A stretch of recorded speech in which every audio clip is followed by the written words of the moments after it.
Las preguntas de la Fundación Botín. Hoy, ¿es el arte contemporáneo una tomadura de pelo?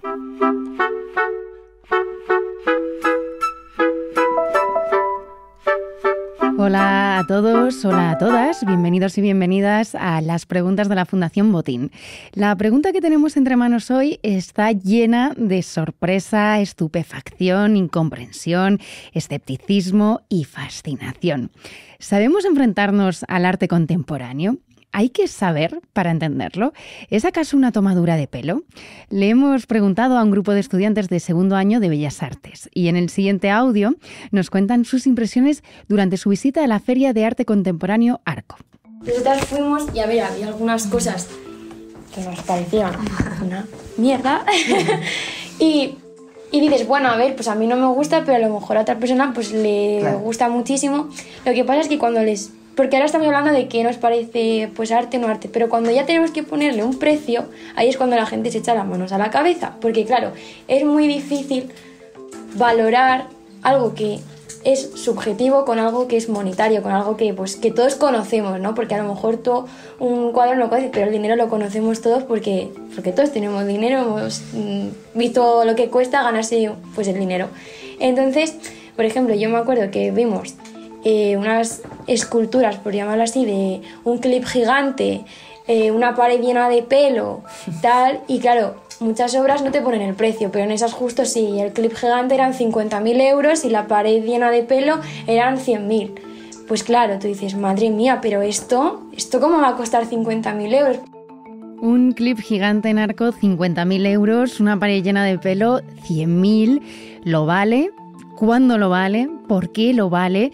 Para arrojar luz a estas y otras cuestiones tenemos en nuestro estudio a Sara Ruballo, historiadora del arte, divulgadora cultural y autora de libros como Te gusta el arte, aunque no lo sepas, y de una gran investigación sobre mujeres artistas que ha dado lugar a una serie de libros de varios tomos llamado Pintoras y que es una búsqueda de todas las mujeres que pintaron a lo largo de la historia y de las que apenas hemos oído hablar. Hola Sara, bienvenida. Hola, ¿qué tal? Buenas tardes. Qué alegría tenerte aquí. Pues sí, la verdad es que muy contenta además para hablar de este tema tan necesario de hablar, la verdad. No es por nada, es importante que hablemos de esto. Y creo que está de acuerdo con ello también Fernando Castro Flórez, nuestro otro gran invitado. Él es filósofo, esteta, crítico de arte, profesor y escritor, que además acaba de publicar el ensayo Sin escapatoria en El planeta de los simios. Bienvenido. Encantado de estar aquí con vosotras. ¿Estás de acuerdo? ¿Es necesario hablar de esto? Sí, es necesario. Sobre todo yo creo que en todo momento es bueno atacar los tópicos y levantar ciertas supersticiones y cuestionar lugares comunes. Y de que el arte contemporáneo es una tomadura de pelo, pues es un tema que hay que desentrañar. Además, con esta cosa de que los alumnos en Arco estaban perplejizados con un muro de pelo, pues parece que andamos cogiendo el arte por los pelos. Por lo tanto, eso es buena cosa. Bueno, vamos a ir directamente con esta pregunta. ¿Qué os parece realmente a vosotros la cuestión de que el arte contemporáneo es para alguna gente o parece ser una tomadura de pelo? Bueno, pues para mí lo que me da es un pulso, es baremo de que la gente, realmente el público en general, pues realmente no tiene un contacto con el arte ni con la historia del arte, ¿no? Evidentemente, yo siempre cuento que el arte contemporáneo es como casi el último episodio de una temporada, de muchas temporadas, de una serie muy larga, ¿no? Entonces, intentar entender qué es lo que pasa en el capítulo 12 de la temporada 8, sin haberte visto todas las anteriores, pues oye, como que es un poco difícil, ¿no? Y luego me hace mucha gracia también lo naturalizado que está el usar audioguías y visitas guiadas en museos como el Museo del Prado, ¿no? En museos clásicos, y sin embargo como que todo el mundo se piensa que por el hecho de que te pertenezca esa obra a tu época, ya la vas a entender. Claro. Entonces es como, bueno...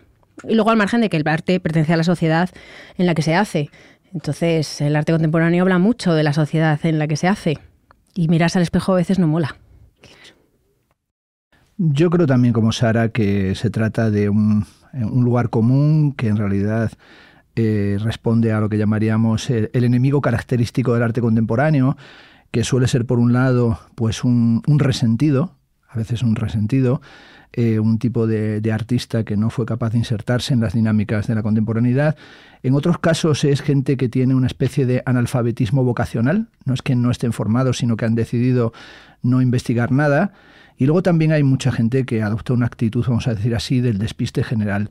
Dan por sentado que, como ha señalado Sara, van a entender lo que sucede en el arte llamado clásico o en el arte histórico, arte, por cierto, para el que hay que tener una enorme erudición. Siempre he pensado que uno no puede entrar en el Museo del Prado, en el Museo del Louvre o en el Museo de los Uffizi en Firenze sin tener en una mano la Biblia y en otra, por ejemplo, las Metamorfosis de Ovidio. Si no, todo lo que ves allí no lo vas a entender. Se trata de pinturas religiosas, de episodios bíblicos, de aspectos mitológicos, de aspectos históricos absolutamente recónditos y que no tienes conocimiento de ellos, salvo que hayas estudiado a fondo la cuestión. Y sin embargo, en el arte contemporáneo se están tratando los temas de tu época, los temas de tu mundo. No hay que hacer una investigación tan erudita y profunda como la que se necesita para entender el arte clásico tradicional. Y por otra parte, hay otra cuestión fundamental.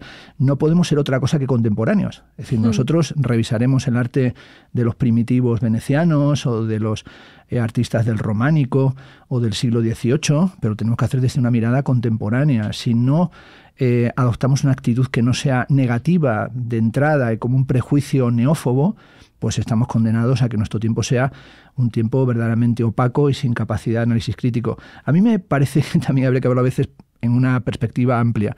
A nadie se le ocurría ir a un congreso de física y al entrar sin ninguna preparación decir la física es una chorrada, la física es una tomada de pelo, o ir a un congreso de psicoanalistas lacanianos y oír hablar del matema y decir ¿eso qué es el matema? O de hegelianos.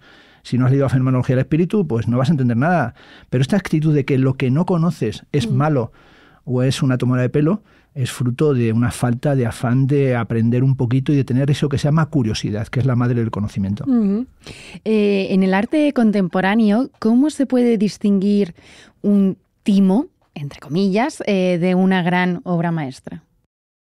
Bueno, yo ahí creo que fundamentalmente también hay que hablar de que en el arte contemporáneo hay que también entender que hay sectores corruptos como en todos los lados y hay gente que de verdad tiene a veces unas obras un poco que están coladas ahí y que es difícil discernir. Bueno, yo creo que el melón lo abrió Marcel Duchamp con ese gran troleo de presentar ese urinario dado la vuelta, firmado como Mood, y lo llamó además Le Fontaine. O sea, él lo plantó ahí y él lo que estaba pretendiendo era precisamente trolear y decirle a la gente, bueno, a ver, si yo soy artista, los ready-made, ¿no? Si yo soy artista y esto digo que yo es arte, pues para adelante. Lo que pasa es que no, a lo mejor no cayó, o sí, en que el sistema se lo tragaría, porque el sistema se lo traga todo. Todo lo que el sistema considera que es monetizable, lo va a utilizar. Y entonces, pues, para suerte para él, que también le gustaba mucho hacer dinero, pues mira, eso le vino bien. Lo que pasa es que, de repente, si quedaba alguna norma o alguna regla que dirimía qué era el arte, en ese momento ya se terminó de quebrar y luego ya todo lo que vino después.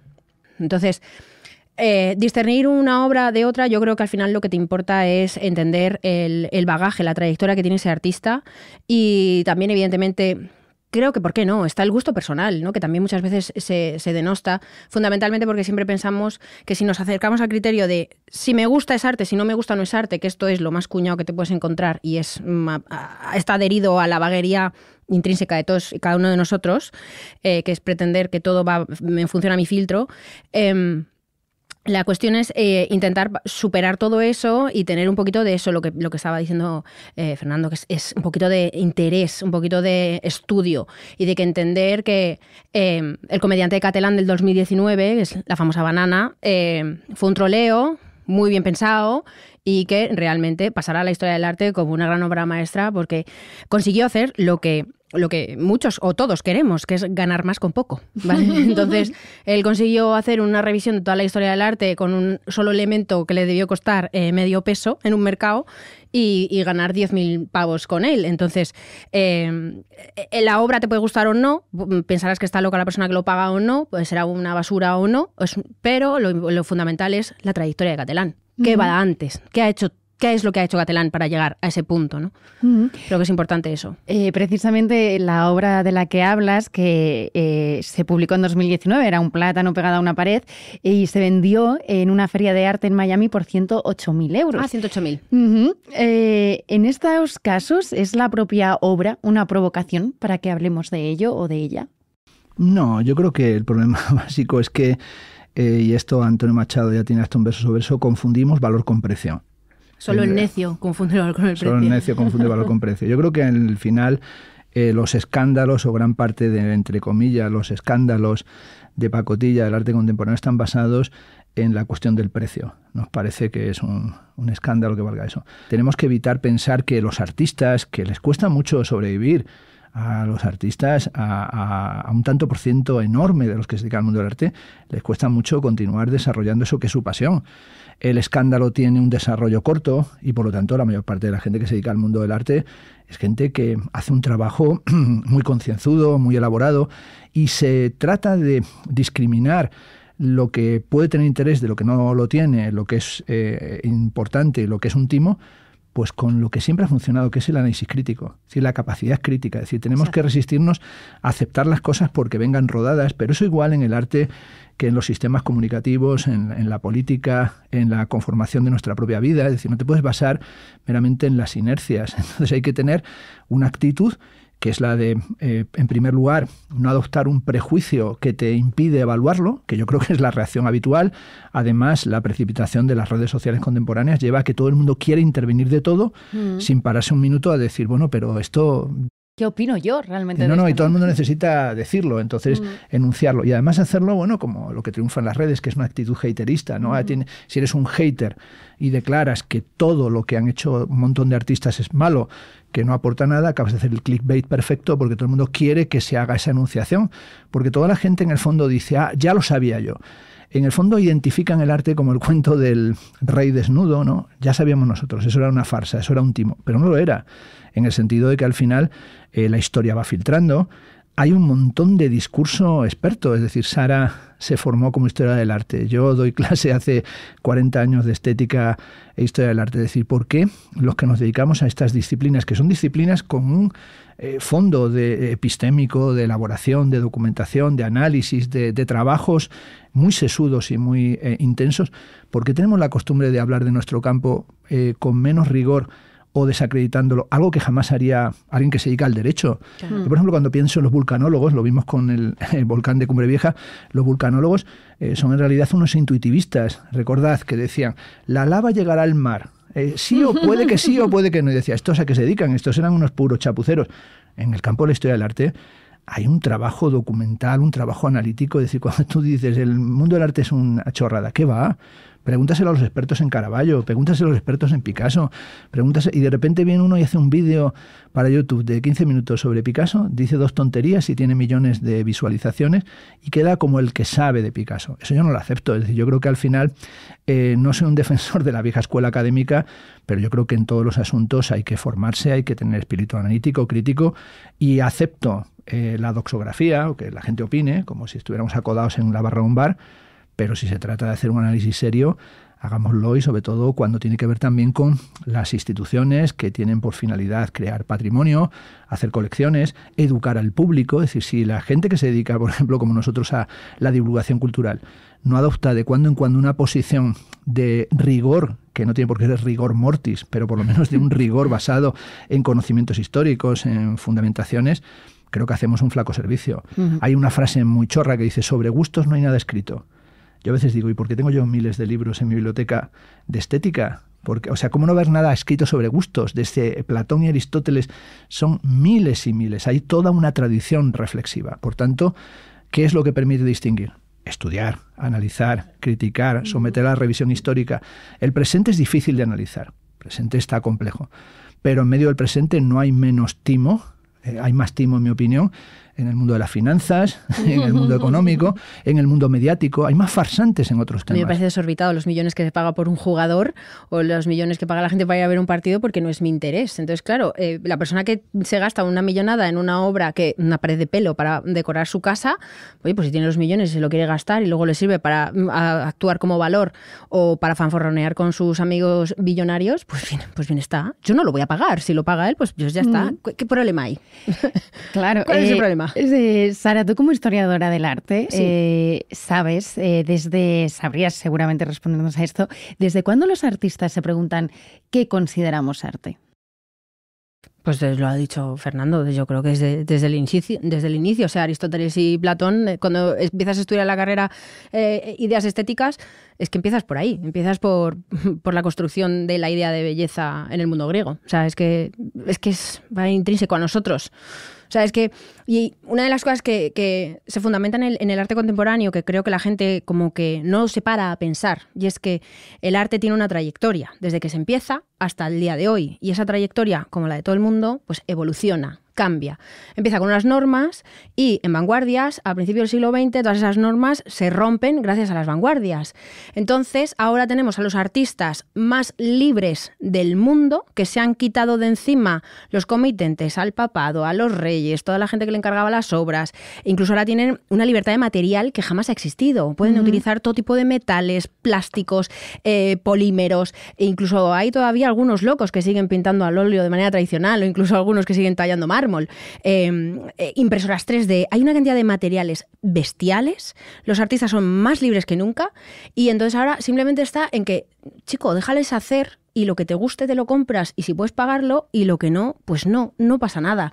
O sea, y somos siempre como muy, muy egoístas en el sentido de que nos gusta solo lo que nos entra por los ojos y qué bonita la Capilla Sixtina, pero nadie piensa lo que sufrió el pobre Miguel Ángel estando 4 años cayéndole pintura en los ojos, que él odiaba la pintura, se sentía escultor, pero qué bonita es la Capilla Sixtina, a mí qué más me da lo que sufra el artista, ¿no? Y sin embargo ahora que tenemos los artistas libres, como dice Fernando, muchos buscándose la vida como pueden, joder, pues hay vida más allá de Arco. Tenlo en cuenta. Es importante tener todo eso en cuenta. Vamos a volver a escuchar a las futuras creadoras de arte contemporáneo, que son estas estudiantes de Bellas Artes. Yo creo que la gente también critica lo que no entiende. Entonces creo que hay una barrera real de entendimiento y de comprensión a las obras conceptuales a las que quizá antes no estamos acostumbrados. Si tú ves un árbol, sabes que es un árbol, un río, sabes que es un río, pero si ves una mancha quizá para ti puede serlo y para mí no.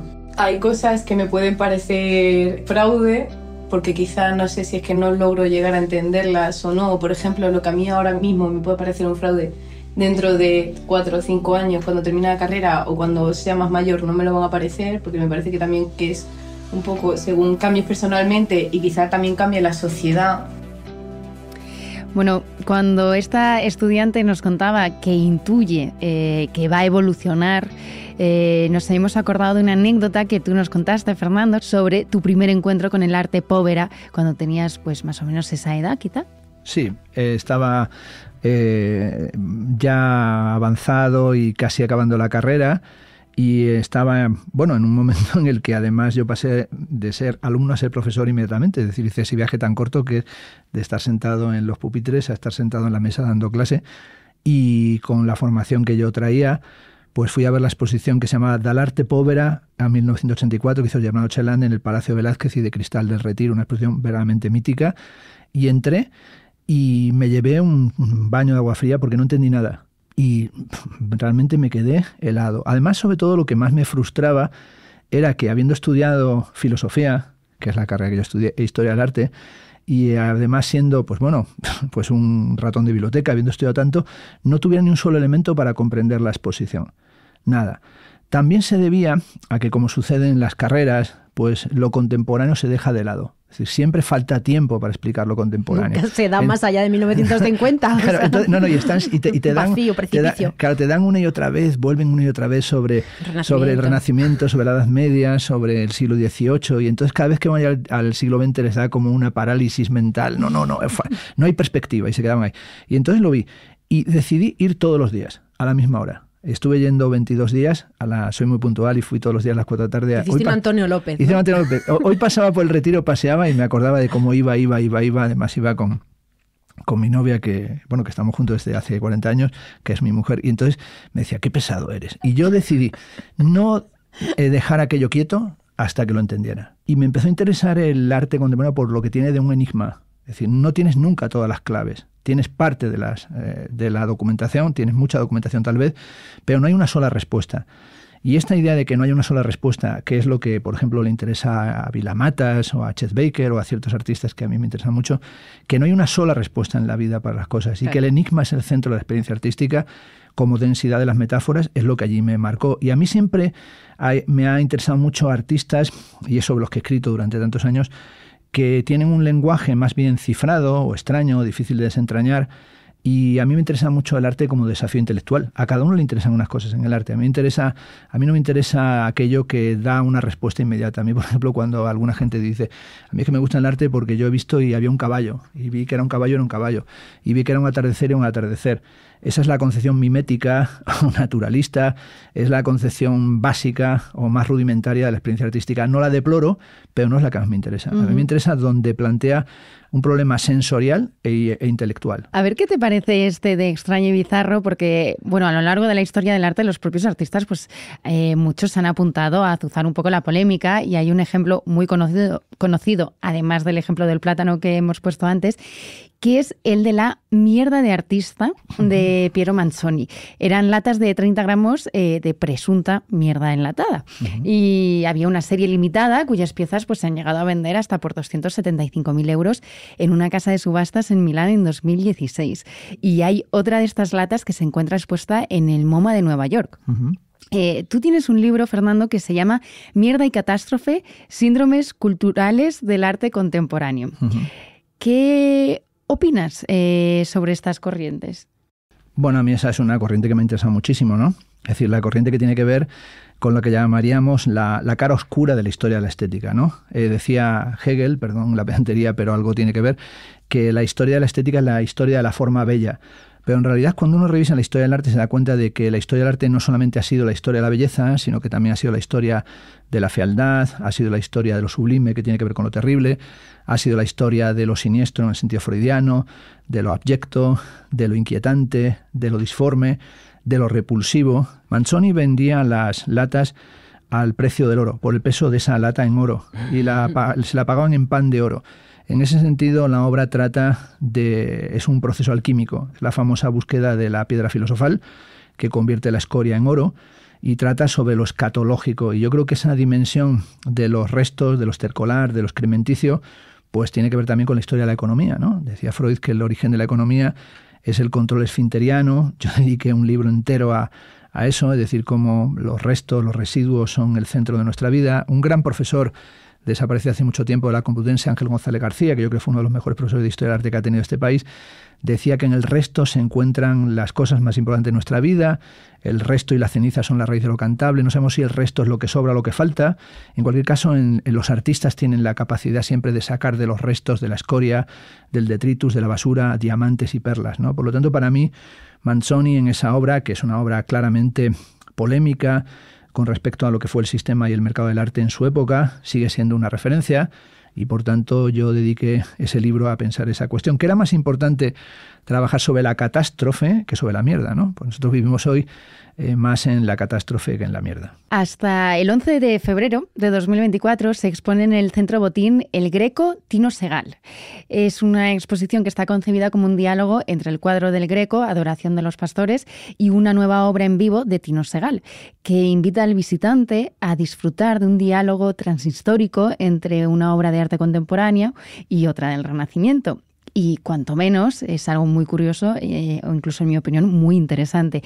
Para hablarnos de todo esto, hemos llamado a un viejo amigo y becario de arte de la Fundación Botín, el artista Joan Morey. Él, como Tino Segal, trabaja también con performance y situaciones construidas. Y desde Barcelona nos ha contado a qué se van a enfrentar los espectadores cuando visiten esta muestra. Como exposición, El Greco, Tino Segal, creo que plantea un diálogo entre dos artistas, entre dos momentos distanciados en el tiempo, pero también entre dos formas de hacer arte. Un diálogo que como espectadores nos sitúa en una operación compleja de lectura o de recepción de las obras, al estar inmersos en una situación que está entre la tradición, la modernidad y la posmodernidad. Si, por ejemplo, la obra del Greco se creó para una iglesia de un convento en Toledo y ahora se expone en un museo de arquitectura contemporánea diseñado por Renzo Piano, inevitablemente ese recorrido de la obra hasta llegar a la sala 2 del Centro Botín es un detonante exquisito para crear otra obra de arte contemporáneo, otra obra de arte que revisita el pasado desde el presente. Yo creo que la obra de Tino también se alimenta de componentes específicos de la tradición pictórica, como son la composición y el encuadre, porque si la obra sucede delante de un ventanal que encuadra un paisaje de Santander y sobre el que se sitúan las figuras, es decir, que esa tradición de composición pictórica existe físicamente en la sala. Como espectadores podríamos ver estas dos obras como si fuesen cuadros, pero lo interesante es traspasar esa barrera y tener la capacidad de imaginar el mundo desde diferentes perspectivas que nos ayuden a comprenderlo, ya sea a partir de obras de arte históricas, a partir de obras de arte contemporáneo, y por supuesto que la obra de Tino Sehgal pide mucho al público, pero no creo que pida más que la obra del Greco. Ambas requieren que prestemos atención, que necesitan de serenidad y detenimiento, y yo no encuentro ningún abismo entre una obra de arte contemporáneo como la de Tino o una obra de pintura renacentista como la del Greco, sino que lo único que sucede puede que sean que se nos cuelen prejuicios y que hay algunas fallas en la mirada para algún tipo de públicos, pero vamos, ningún drama. Ningún drama. No. Fernando, Sara, ¿cómo ha de enfrentarse un espectador a una obra que dialoga con tantas capas, ¿no? Que por un lado tenemos distintos espacios temporales, por otro lado hay un marco que es el arte en sí mismo, pero también está el marco espacial tan bello que son las vistas a la bahía de Santander. ¿Cómo recomendáis hacerlo? Yo fundamentalmente siempre le digo a la gente que por favor le dedique al menos 30, 40, 50 segundos a mirar una obra. Ya está. O sea, es que de momento vamos tan deprisa que nunca nos paramos, ¿no? Solamente nos paramos cuando la obra te impacta de primer plano. Estamos ahora encima con la cultura de las redes sociales, del scroll de 15 segundos, vídeos de 15 segundos, devorar información. Eso no te da tiempo a permear nada, ni a pensar nada. Entonces, párate delante de la obra, de la que sea. Arte contemporáneo, arte clásico, la que sea, te guste o no te guste, te inquiete o te genere eso, como bien ha dicho Fernando, un montón de emociones y sentimientos incluso no positivos, párate, mírala, pregúntate, ¿qué es eso? ¿Qué es esa mancha? ¿Por qué hay ese símbolo? ¿Qué quiere significar? Y si encima está en diálogo con otra obra, pues dedícale entonces en vez de 30, 60 segundos y ya sale solo. La curiosidad ya sale sola. Yo eso es lo único que digo. Lo mismo se quedan 30 minutos. Pues estaría muy bien. Y si no, yo también hay otro tipo de visión del arte que me gusta mucho, que es ponte música. Déjate llevar 20, 30 minutos, date 40 minutos a ver 2, 3 obras, 5 las que quieras y ya está. O sea, es que no seas pretencioso. No pretendas entenderlo todo, simplemente dialoga con la obra. A mí me parece que el proyecto que ha hecho la Fundación Botín con Tino Sehgal es un proyecto muy importante. Como ha dicho Joan Morey, permite dialogar entre la contemporaneidad y la historia del arte. Sobre todo, como decía Vibarbur, la historia del arte es la historia de las miradas sedimentadas sobre los cuadros. Entonces Tino Sehgal nos permite mirar al Greco y el Greco nos permite mirar a Tino Sehgal, pero también nos permite mirarnos a nosotros mismos, ¿no? La obra alude al yo y al tú, alude también a yo y a tú, pero alude también a nosotros, a la comunidad, ¿no? Al arte como creador de comunidad. Plantear una reflexión sobre los afectos y los cuidados y sobre la cuestión de qué es la adoración, es decir, qué es lo que hoy adoramos, ¿no? Y en realidad creo que es una historia de afectos y también de amores. Hay una figura en el arte que es muy importante, que es el amateur, ¿no? Siempre se dice, yo soy en arte un amateur, ¿no? Un amador, ¿no? Entonces yo creo que ser amantes del arte, ser amateurs en el arte y no ser nunca el profesional rígido, ¿no? Fosilizado es fundamental, ¿no? Si pierdes esa pasión, si pierdes esa dinámica del deseo, se pierde todo, ¿no? El mundo del arte moderno se constituye gracias a los ilustrados. Es decir, la pregunta que antes hacías de cuándo comienza a plantearse la pregunta por el arte es en realidad en la época de Diderot, que creía que la pintura era una representación teatral y que los cuadros se podían animar, decía Diderot. En algún momento saldrán las figuras de los cuadros y se pondrán a moverse alrededor nuestro. Eso pasa en la obra de Tino Sehgal. Pues ya ocurre. Ya para terminar, muy brevemente, aunque tú, Sara, ya creo que nos has dado un gran consejo a todos, no solo para la obra del Greco con Tino Sehgal, sino en general para el arte contemporáneo, ¿cómo puede la gente que todavía no ha conseguido conectar con el arte contemporáneo, cómo puede empezar a disfrutarlo? No está feo que venda mi libro, pero es que te gusta el arte, aunque no lo sepas, es precisamente escribir un pequeño manual así, ¿no? Intentando hacer un breve recorrido desde prehistoria hasta el arte contemporáneo, y además me tiro a la piscina y me aventuro con cierto miedo, pero lo hago más allá de los años 80. Entonces hablo también del arte que se hace hoy en día precisamente para quitarle el miedo a la gente. Y efectivamente doy como pequeñas claves para entender por qué estamos aquí y cómo hemos llegado hasta aquí. Entonces, hay que quitarle el miedo al arte contemporáneo porque todo arte es reflejo de la sociedad a la que pertenece, y entonces hay que quitarse el miedo de mirarse el espejo cada mañana e intentar preguntarse quién eres y quiénes somos.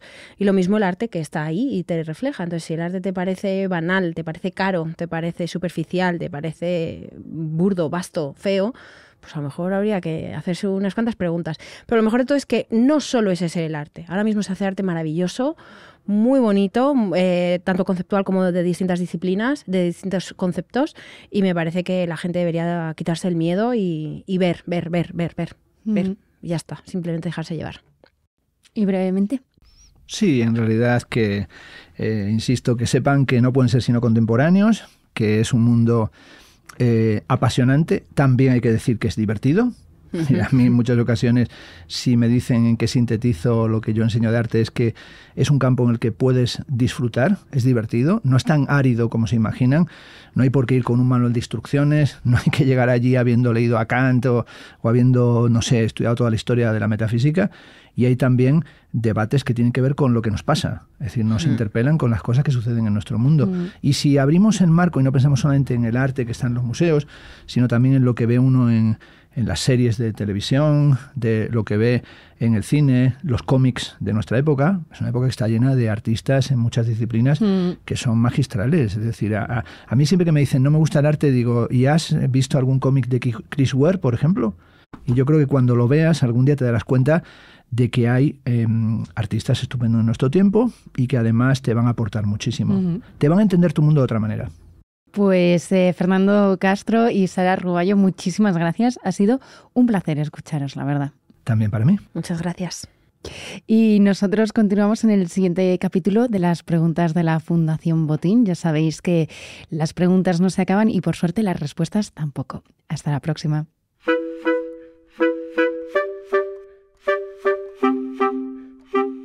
Las preguntas de la Fundación Botín.